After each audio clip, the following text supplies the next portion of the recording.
Everyone. आज हमने start करना है आर्टिकल 22। ठीक है, लास्ट लेक्चर में हमने 21 के बारे में पढ़ा था। आज हम करेंगे स्टार्ट आर्टिकल 22। आर्टिकल 22 है जो वो प्रोटेक्शन अगेंस्ट अरेस्ट और डिटेंशन।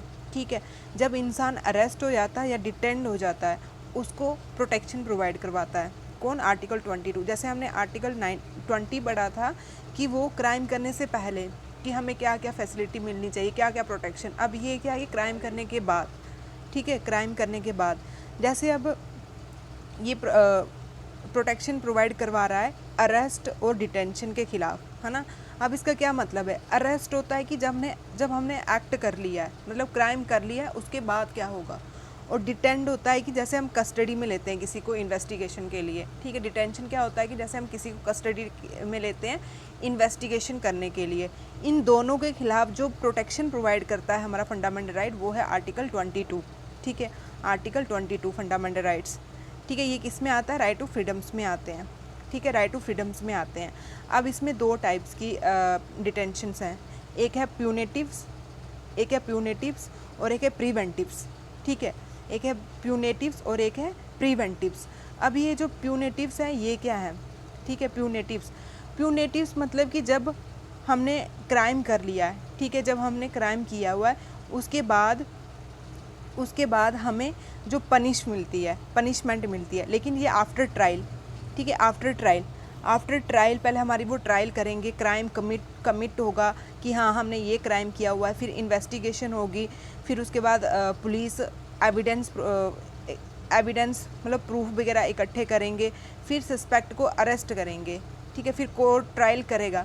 अगर वो कोर्ट के हिसाब से वो गिल्ट है, मतलब गलती है उसकी, तो फिर उसको हम डिटेन कर सकते हैं, मतलब उसको हम अरेस्ट कर सकते हैं। ऐसे नहीं कर सकते हैं जैसे कि हमने सपोज़ कोई पेन चोरी किया है या फिर कोई पैसे चोरी कर दिए हमने, पेन तो एक नॉर्मल हो गया, पैसे चोरी किए हैं। ठीक है, चोरी की है, या फिर ये क्रिमिनल पेन, ये तो एक हो गया सिविल केस। क्राइम मीन्स कि जैसे हमने किसी का मर्डर किया है। ठीक है, मर्डर किया है तो वहाँ पे मर्डर हुआ है, लेकिन पहले पुलिस वाले क्या करेंगे? प्यूनेटिव डिटेंशन में क्या है कि पहले वो क्या करेंगे कि अच्छा इसने कौन सा क्राइम किया, पहले वो देखेंगे, फिर उसके बाद इन्वेस्टिगेशन करेंगे, फिर उसके बाद उसका प्रूफ देखेंगे, एविडेंस देखेंगे कि अच्छा ये क्राइम किया है, ये अच्छा ये इसका सामान, जैसे आपने टीवी में भी देखा होगा या ऐसे भी देखा होगा कैसे इन्वेस्टिगेशंस होती है। फिर उसके बाद कोर्ट में उसको लेके जाएंगे, फिर उसकी ट्रायल होगी। अगर वो वहाँ पे कमिट होगा कि हाँ इसने, यही मुजरिम है, ये इंसान है जिसने यहाँ पे क्राइम किया हुआ है, तो फिर उसके बाद हम उसको अरेस्ट करेंगे। ऐसे नहीं हम उसको अरेस्ट कर सकते हैं। ठीक है, ये किस पे अप्लाई होता है? सिटीज़न पे और फॉरेन फ्रेंडली, जो फ्रेंडली होते हैं। ठीक है, नॉन सिटीज़न जो फ्रेंडली, एलियन में दुश्मन देश नहीं, जो फ्रेंडली होते हैं उन पे अप्लाई होता है। ठीक, और फिर उसके बाद पनिशमेंट मिलती है उनको। फिर उनके बाद क्या होता है? पनिशमेंट मिलती है। अब जो प्रिवेंटिव डिटेंशन है इसमें क्या होता है? इसमें ये होता है कि हम शक के दायरे पे, जैसे हमने अपने खबरी रखे होते हैं, जैसे अच्छी जैसे इंटेलिजेंस एजेंसी होती है, ब्यूरो होते हैं, उनको हमने रखा होता है कि इस पे हमें शक है। जैसे कश्मीर में कोई मुद्दा चल रहा है तो हमें उनकी किसी घर पे हमें शक है, तो हमने इन्वेस्टिगेशन बिठाई हुई है, जैसे CID वगैरह होती है, वो चेक करती है कि शक के दायरे पे किसी को हिरासत में लेना। ठीक है, उसकी कोई ट्रायल नहीं होती, विदाउट ट्रायल। ठीक है, शक के दायरे पे किसी को हिरासत में लेना, उसको हम बोलते हैं प्रिवेंटिव डिटेंशंस। मतलब कि कोई क्राइम ना हो उससे पहले ही हम उन्हें उसको डिटेन कर देना, उसको इन्वेस्टिगेशन के लिए बुला देना, उसको अरेस्ट कर देना। ठीक है, इसमें हम पनिशमेंट नहीं करते हैं, इसमें हम बस ये करते हैं कि ये क्राइम नहीं करें, आने वाले फ्यूचर टाइम में ये कोई क्राइम ना करें। ठीक है, उसको रोकने के लिए हम इसको डिटेन कर देते हैं। ठीक है, डिटेन कर लेते हैं। ये सिटीज़न और फॉरेनर मतलब दोनों पे अप्लाई होता है। ठीक है, सिटीज़न और फॉरेनर दोनों पे अप्लाई होता है। अब देख लो डिफरेंस क्या है। प्यूनेटिव डिटेंशन वो होता है कि जब इंसान ने क्राइम कर लिया है, मतलब एक्ट हो गया है, मर्डर कर दिया किसी का, उसके बाद उसकी इन्वेस्टिगेशन हुई, ट्रायल चली, उसके बाद ठीक है, उसके बाद उसको हमने क्या कर दिया? सज़ा दे दी, अरेस्ट कर दिया। प्रिवेंटिव डिटेंशन में क्या होता है कि शक के दायरे में किसी को कस्टडी में लेना। ठीक है, डिटेन करना कि ये आने वाले टाइम में फ्यूचर में कोई ऐसा स्टेप ना उठा ले कि जिससे क्राइम हो। ठीक है, ये होता है। अब जो प्रिवेंटिव डिटेंशन होता है ये ऑर्डिनरी लॉ पे लगता है।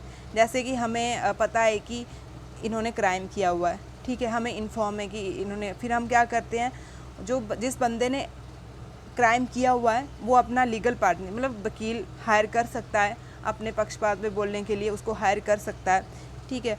और उसको हमने 24 घंटे से पहले मैजिस्ट्रेट के सामने पेश करना पड़ता है, ठीक है, 24 घंटे।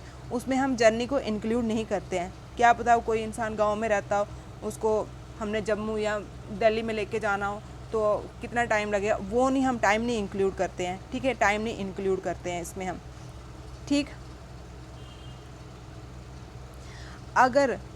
अगर मैजिस्ट्रेट के सामने वो मुजरिम पाया जाता है तो उसको सज़ा होती है, नहीं तो नहीं होती है सज़ा, ठीक है।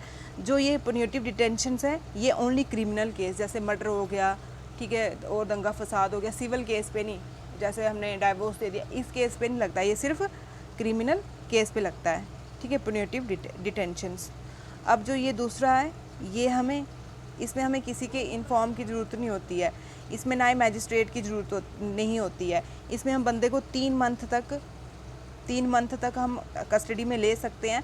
इसमें एक एडवाइजरी बोर्ड बैठता है जिसमें हाई कोर्ट के जज, ठीक है, हाई कोर्ट के जज बैठे होते हैं इस कमेटी में। फिर ये उसको चेक करते हैं, ठीक है, इन्वेस्टिगेशन करेंगे उसकी, फिर उसके बाद उसको 3 मंथ के लिए, उससे ज़्यादा टाइम के लिए भी, लेकिन मैक्सिमम 3 मंथ के लिए उसको जेल में डाल सकते हैं जाने। और ये एक एक्ट के थ्रू काम करता है। ये जो एक्ट कौन बनाता है?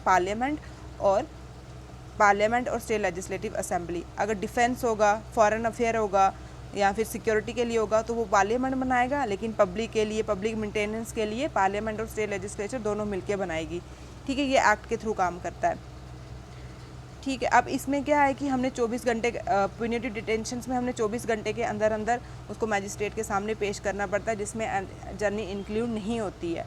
और इसमें क्या होता है, इसमें ये है प्रिवेंटिव डिटेंशन में ये है कि हम उसको 3 मंथ तक, ठीक है, 3 मंथ तक जेल में डाल सकते हैं। किसके थ्रू? Advisory board. जो हमने एडवाइजरी बोर्ड के थ्रू, उसकी जैसे एडवाइजरी बोर्ड बैठा होगा कि हाँ इस बंदे की इन्वेस्टिगेशन हो रही है, अच्छा वो देखेंगे पूरे जान डाल के, अच्छा इसके ये थोड़े हमें एविडेंस मिल रहे हैं कि ये आने वाले टाइम में कोई क्रिमिनल केस कर सकता है या क्राइम वगैरह कर सकता है। तो जो हाई कोर्ट के जज होते हैं एडवाइजरी बोर्ड में, वो डिस्कशन करके उसको 3 मंथ तक या उससे ज़्यादा पीरियड तक भी जेल में रख सकते हैं कि ये आने वाले टाइम में कोई ऐसा काम ना कर सके, ठीक है। ये था हमारा आर्टिकल 22 जो अरेस्ट और डिटेंशन को, ठीक है, अरेस्ट और डिटेंटिव मतलब कि जिन्होंने क्राइम किया हुआ है और जो क्राइम करने वाले हैं उन दोनों को प्रोटेक्शन प्रोवाइड करता है। जो अरेस्ट बंदे होते हैं उनको पुनिटिव डिटेंशन मतलब कि पूरे जांच पड़ताल के बाद उनको, अगर वो उन्होंने क्राइम किया हुआ है उसके बाद उनको हम सज़ा देते हैं, ठीक है। सज़ा अगर उनका ऑफेंस प्रूव होता है, ऐसे नहीं किसी को भी डाल के तो कुटना स्टार्ट कर दें हम, है ना, वो पागल हो गए। ऐसे अगर उसका क्राइम पूरी ट्रायल करेंगे, इन्वेस्टिगेशन करेंगे, अगर उसका मतलब कि क्राइम ऑफेंस अपराध सामने आएगा विद प्रूफ तो उसको हम सज़ा देते हैं, ऐसे नहीं। और प्रिवेंटिव डिटेंशन में अगर हमें पता है विदाउट ट्रायल अगर हमें इस पर शक है कि ये आने वाले टाइम में कोई क्राइम कर सकता है तो उसको हम विदाउट ट्रायल भी हिरासत में ले सकते हैं, ठीक है। और उसको सज़ा किसके हिसाब से मिलती है?